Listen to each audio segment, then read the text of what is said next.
What's up, everybody? This is Jedi Sith Hunters 66, and today I am here to give my quick thoughts on the first episode of Star Wars The Bad Batch. Now, this actually really exceeded my expectations. I thought it was really well done. I enjoyed the Bad Batch characters, I enjoyed everything going on, all the great, attention to detail, and it, it was just awesome.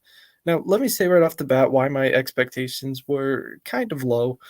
So, the season 7 arc of The Bad Batch, I thought it was okay. I thought it was kind of like filler material. I didn't really enjoy it. To be honest, I enjoyed even the Ahsoka and Martez sisters arc more because it was more meaningful in the end. But and I was thinking like, why in the world would they make a show about the Bad Batch? They would like not very interesting to me compared to other clones like Fives and Rex, but they fleshed out their personalities a little bit more last night, and I really like them. I love Wrecker the best. He is so funny. Um, he really carries the show in terms of humor. I really liked Hunter too. He reminds me a lot of Rex as kind of agonist. The only one I'm not really big on is Tech. Maybe he'll grow on me. Echo didn't really do much, he was just kinda there, but it's good to see a familiar face. Um, there was some great callbacks, such as, like, them talking about Obi-Wan hunting down General Grievous, the, Emperor's speech on the Senate podium being shown on Camino. Um, the animation was great, even better than Star Wars Season 7, like, it looks so real. I don't know what engine they're using, but it's just phenomenal. Um Very big surprise in the beginning with, Kanan Jarrus, like, when he was a Padawan. I thought that scene was beautifully done. Some people are complaining that it contradicts, like, a comic book or something. Now, if you would ask me 10 years ago, I cared a little bit more about continuity, but it's kinda gone to shit anyway, so my view on it is that you should just be grateful to begin with. So what if it contradicts the comic? I mean, it really doesn't matter at this point. I was just glad to see it. That Jedi Master, I believe her name is Depa Bibblava, I don't know how to say it, but reminded me a little bit of Luminara, so that was pretty cool. Got to see another Order 66 bit. I really liked Omega's character. She sounded just like Barriss Offee to me. She had some sort of accent. Um, in fact, I could have sworn it was the same voice actress, but it wasn't. Um,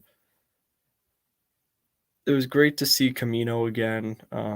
It was just a very well-crafted story, and I can't wait to see where they go from here. Uh, Saw Gerrera got his little moment. We'll probably see him more as the season progresses. I'm sure they'll be back to Onderon. Um, the speculation right now is that their next destination is Saleucami, I believe is how you say it, because one of the Bad Batch members was referring to J19 of the universe, so looks like they may be going to meet Cutler Quain.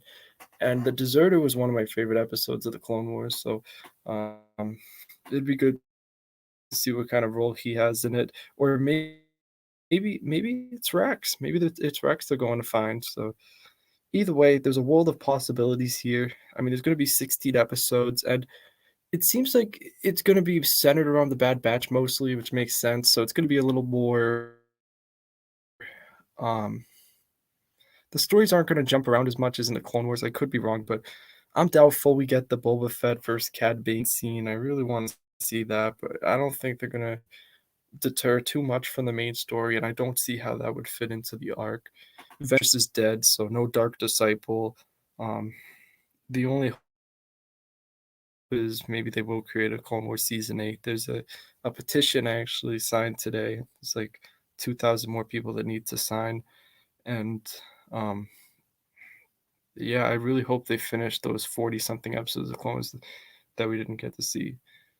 I'm grateful for the content that we're getting, but I can't help but be a little greedy. I want more, especially Lucasfilm Animation's at the top of their game right now. It's not 2007 anymore. They've really gotten their shit together, and they're just creating some amazing stuff.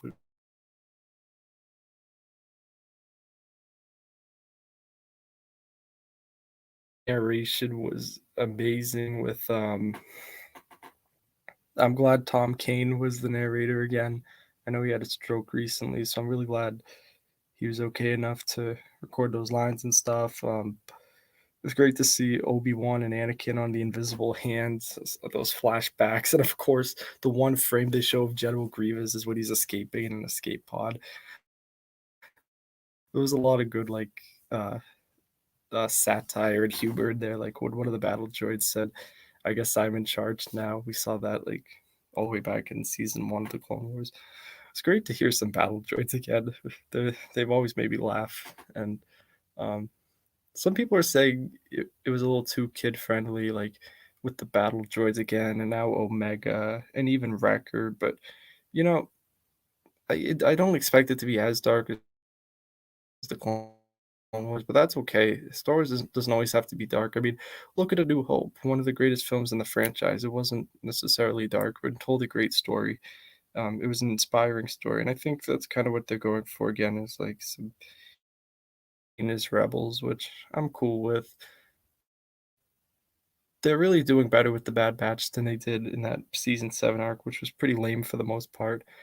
I really like the, plot twist, I guess, of, Crosshair, being forced against his will to, comply with the Empire. Now, I would have preferred if he were to just leave the Bad Batch on his own, because he and Hunter were having some problems and stuff. I wish it was all, like, Crosshair's individual motivation. I thought it would have added to the story more, but it is what it is.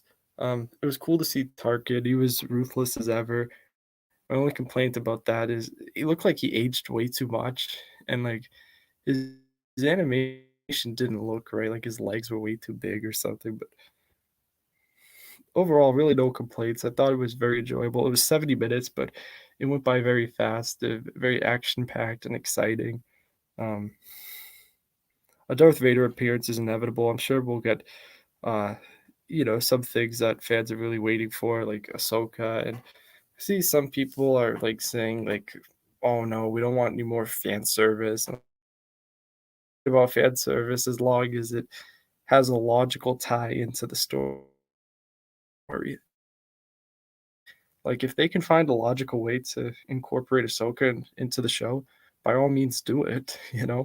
Um, you always got to include the fan favorite characters, in my opinion, to sustain like a casual fan's interest. I mean, I'm definitely more on the hardcore side, I guess, but at the same time, I want to see some of my favorite characters return. Um, I don't want to make this video too long. I'm probably gonna wrap it up here, but just want to get my thoughts out about that. There's gonna be another episode airing Friday night, which I'm so excited to see. It's gonna be really cool. Um, I guess another complaint I have is the music really is kind of lackluster, to be honest. I mean, I think the highlight for Clone Wars music was in season 7, but also surprisingly in season 1.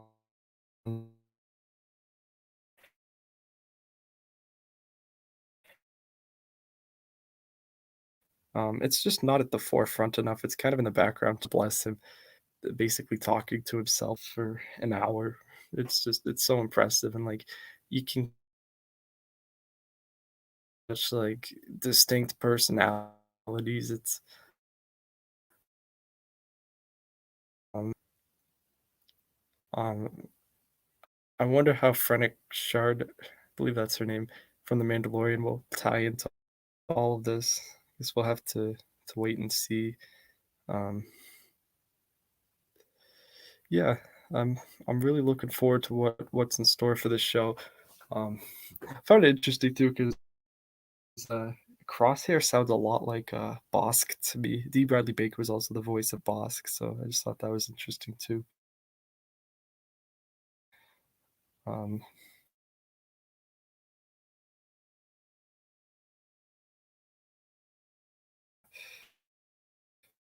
Order 66, but if you guys haven't already, I encourage you to at least watch like maybe of the 50 of the most essential episodes of the Clone Wars before watching the Bad Batch. It'll put a lot of things into context. It'll just make for a more enjoyable watching experience overall. But yeah, I'm really excited. Definitely gonna watch the second episode on Friday. I thought this season was only gonna have 10 episodes, but it turns out it's gonna be 16. So that's very cool, awesome stuff. I can't praise Dave Filoni enough. He strikes again with some awesome content, and that's all you can really ask for as a fan. So with that said, hope all of you have a great rest of your night, and may the